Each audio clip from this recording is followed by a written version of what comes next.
Welcome back to the channel. My name's Brian Kingsbury. Today we're going to do another Brian Reads the News segment. This one brought to us by pbs.org if you want to check it out. It's titled 8 Things You Didn't Know About Joan Baez. Let's start with number 1. She was Bob's Queen of Folk and the apple of Steve's eye.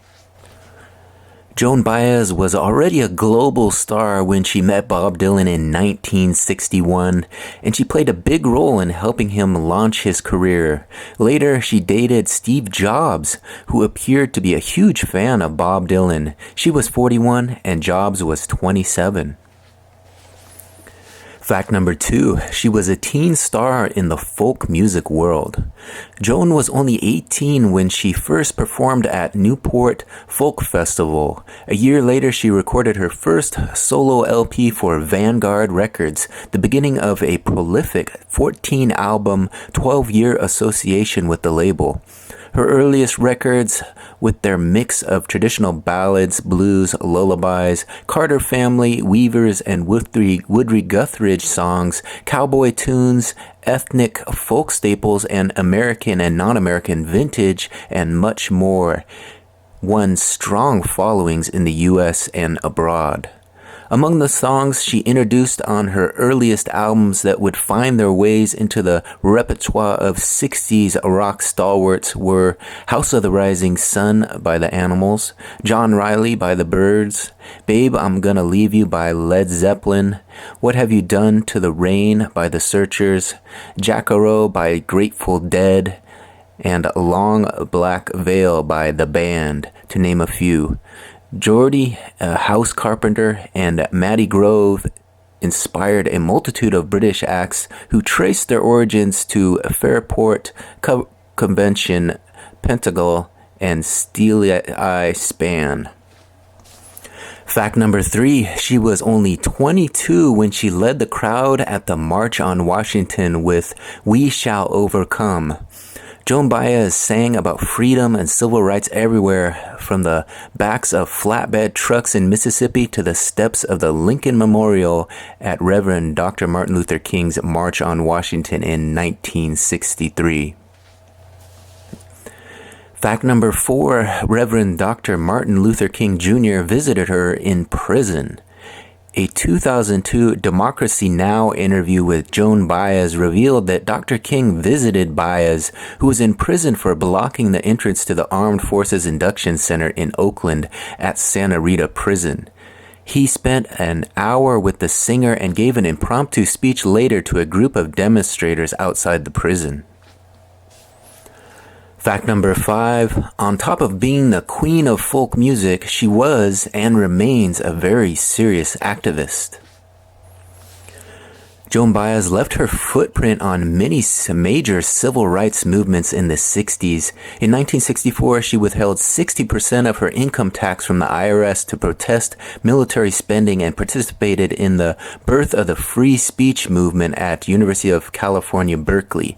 A year later, she co-founded the Institute for the Study of Nonviolence near her home in Carmel Valley. In 1966, Joan Baez stood in the fields alongside Cesar Chavez and migrant farm workers striking for fair wages and opposed capital punishment at San Quentin during a Christmas vigil.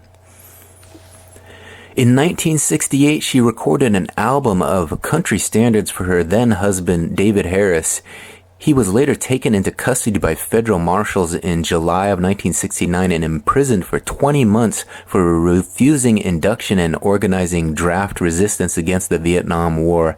As the war escalated, Joan traveled to Hanoi with the U.S.-based Liaison Committee and helped establish Amnesty International on the West Coast.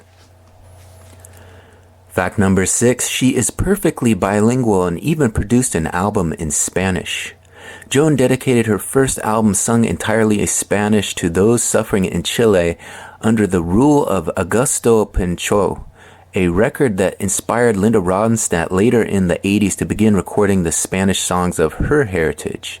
One of the songs Joan sang on the album, No Nos Movern, We Shall Not Be Moved, had been banned from public singing in Spain for more than 40 years under Franco's rule and was excised from copies of the LP sold there.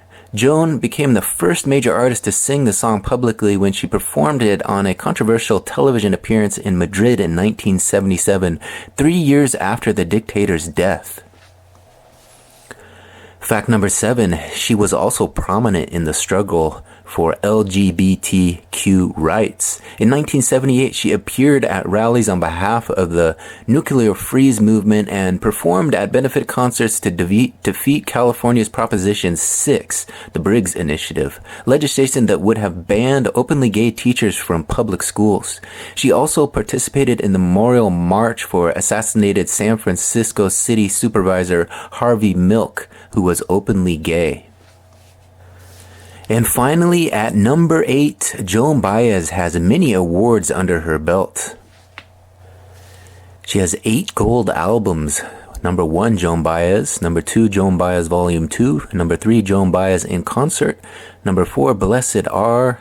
Number 5, Any Day Now. Number 6, Woodstock. Number 7, Diamonds and Rust. And number 8, Live in Europe, 1983. She has 1 gold single for The Night They Drove Old Dixie Down.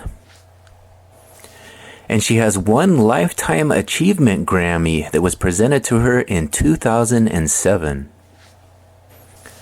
Alright, there you have it, another successful Brian Reads the News segment. This one, 8 things you didn't know about Joan Baez. You can find this at pbs.org if you want to check it out for yourself. If you like these kind of fun facts videos, I got a bunch more on the channel. Going up to the channel, hit that subscription button, ring that notification bell. When you ring the bell, you'll be notified every time one of these new video drops. Let me show you the channel.